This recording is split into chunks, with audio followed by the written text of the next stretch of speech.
नमस्कार दोस्तों, हमारे सवाल जवाब की श्रृंखला के 5वें वीडियो में मैं आप सभी का स्वागत करता हूं। और जैसा आप सभी को पता है कि इस पूरे सप्ताह आप सभी के अधिक से अधिक सवालों के जवाब मैं अपने वीडियो के माध्यम से अपने ज्ञान अनुसार, अपनी क्षमता अनुसार देने का प्रयास कर रहा हूं। तो अगर आपका भी आयुर्वेद या अपनी किसी समस्या के विषय में कोई सवाल है जो आप मुझसे पूछना चाहते हैं, तो इस वीडियो के कमेंट सेक्शन में आप मुझसे वो सवाल पूछ सकते हैं। मैं कल के वीडियो में प्रयास करूंगा आपके अधिक से अधिक सवालों का जवाब दे सकूं। तो चलिए बिना देर की श्रृंखला को आगे बढ़ाते हैं।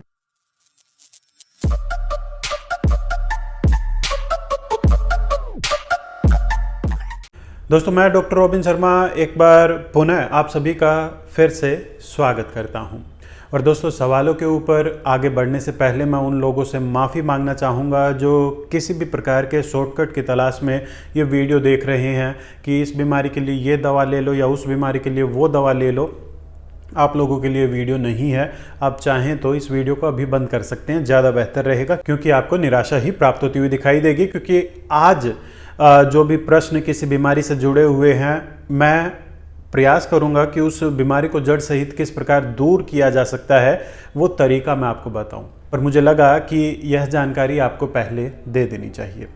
तो चलिए अब वापस आते हैं अपने सवालों के ऊपर। पहला सवाल इन्होंने पूछा है कि अगर कोई भी दिक्कत ना हो, केवल कुछ डाउट के चलते आयुर्वेदिक मेडिसिन खा लिया जाए तो किसी प्रकार के साइड इफ़ेक्ट दिखाई देंगे या केवल फ़ायदा ही प्राप्त होगा। तो देखिए, आयुर्वेदिक दवाइयों के साइड इफ़ेक्ट की बात की जाए तो लगभग ना के बराबर ये कहे जा सकते हैं। विशेष तौर पर काष्ठ औषधियाँ अर्थात ऐसी औषधियाँ जो हमें पेड़ पौधों से प्राप्त होती हैं, उनके साइड इफ़ेक्ट लगभग ना के बराबर होते हैं। हालांकि अपवाद के रूप में किसी खास चीज़ की एलर्जी किसी को हो, उसके चलते संभव है। अन्यथा काष्ठ औषधियों के साइड इफ़ेक्ट नहीं मिलते हैं अगर उनका उचित प्रयोग किया गया हो तो। परंतु जब बात रस औषधियों की आती है, अर्थात ऐसी औषधियाँ जिनका निर्माण भस्म आदि के प्रयोग से हुआ हो, तो ऐसी औषधियाँ तीव्र प्रभाव दिखाने वाली होती हैं, जिसके चलते इनकी दुष्प्रभाव की संभावनाएं थोड़ी सी अवश्य बनी रहती हैं। विशेष तौर पर दुरुपयोग करने पर दुष्प्रभाव की संभावनाएं अधिक हो जाती हैं।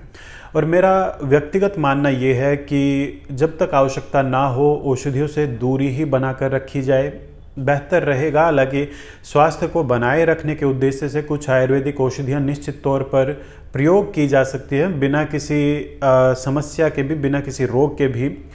तो आपके सवाल का जवाब ना तो पूरी तरह से हाँ है और ना ही पूरी तरह से ना है। निश्चित तौर पर व्यक्ति विशेष और उसकी इच्छा विशेष के ऊपर यह निर्णय कोई अच्छा आयुर्वेदिक चिकित्सक ही ले सकता है। चलिए अब आते हैं अगले सवाल के ऊपर। इन्होंने पूछा है क्लोंजापाम, जो कि एक तरह की एंटी डिप्रेसेंट मेडिसिन है। इसके इस्तेमाल से यौन इच्छा में कमी उत्पन्न हो गई है, कुछ भी अच्छी प्रकार से अनुभव नहीं हो रहा है, कब्ज की समस्या बनी रहती है और भूख नहीं लगती, और इनकी उम्र मात्र 28 साल है। दोस्तों, मैं आपको बार बार कहता हूँ कि आयुर्वेद में किसी भी रोग को जड़ से दूर करने का जो तरीका बताया गया है, उसका प्रथम कदम है निदान परिवर्जन, अर्थात कारण से दूरी बनाना। जब आपको अपनी समस्या के कारण के बारे में पता है तो सबसे पहली सलाह मेरी यही रहेगी कि किसी अच्छे आयुर्वेदिक चिकित्सक के मार्गनिर्देशन में आप मानसिक उत्तेजना को शांत करने वाली कुछ औषधियों का प्रयोग प्रारंभ करें और दृढ़ इच्छा शक्ति के साथ इस औषधि को धीरे धीरे करके बंद कर दें। और हाँ, एक्सरसाइज इसमें आपकी बहुत अधिक सहायता करेगी। यकीन मानिए, जितना लाभ आपको दवाइयों से नहीं होगा, उससे कहीं ज़्यादा लाभ आपको एक्सरसाइज के माध्यम से इस समस्या से छुटकारा पाने में होता हुआ दिखाई देगा। चलिए अब बात कर लेते हैं अगले सवाल की। इन्होंने पूछा है स्पर्म काउंट अगर 0 है तो क्या अप्रोच रखनी चाहिए, इसके बारे में कृपया बताइए।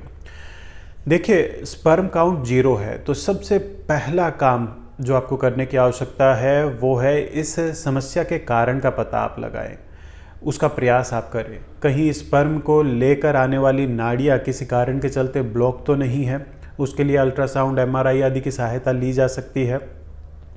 अगर यह दिक्कत नहीं है तो क्या किसी प्रकार के हार्मोनल इम्बैलेंस या किसी खास पोषण के अभाव के चलते स्पर्म उत्पादन नहीं हो पा रहा है, इसका विभिन्न प्रकार के ब्लड टेस्ट आदि के माध्यम से पता लगाया जा सकता है।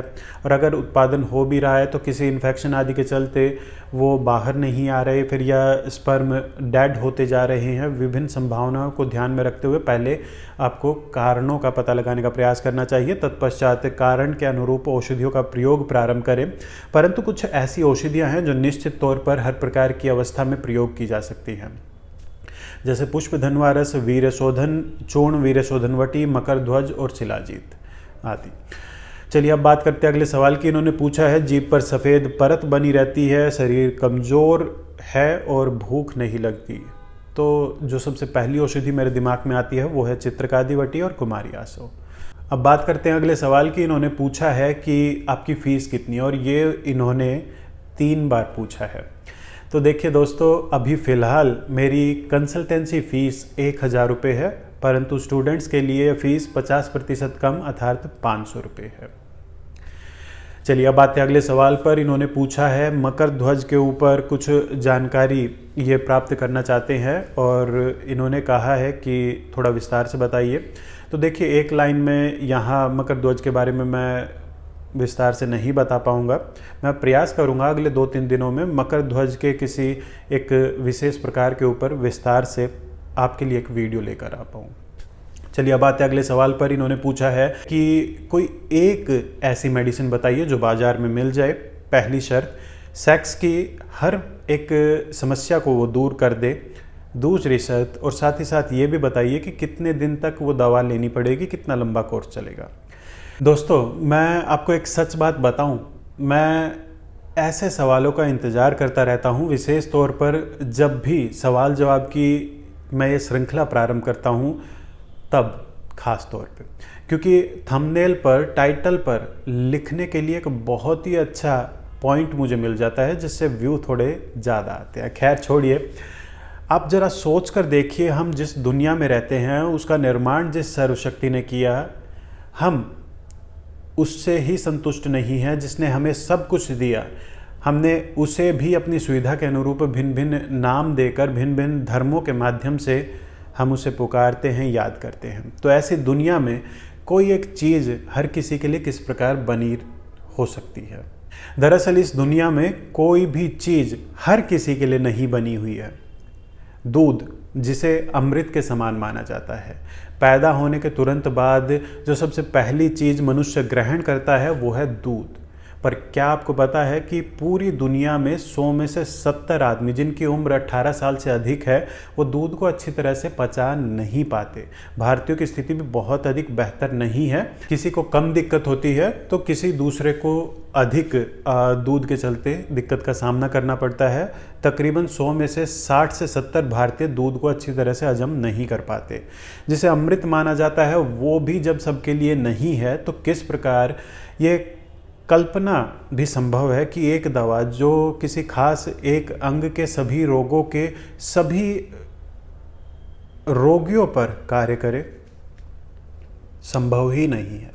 दोस्तों, दरअसल यही मानसिकता आपको ऐसी उल्टी सीधी चीज़ों का प्रयोग करने के लिए बाधित कर देती है, जो बाद में या तो केवल झूठे दावे निकलते हैं या फिर उनमें ऐसी अंग्रेजी दवाइयों का प्रयोग किया जाता है जिसके दुखद परिणाम आपको भविष्य में अपने शारीरिक व मानसिक स्वास्थ्य के रूप में भुगतने पड़ते हैं, और आर्थिक हानि तो होती है ही।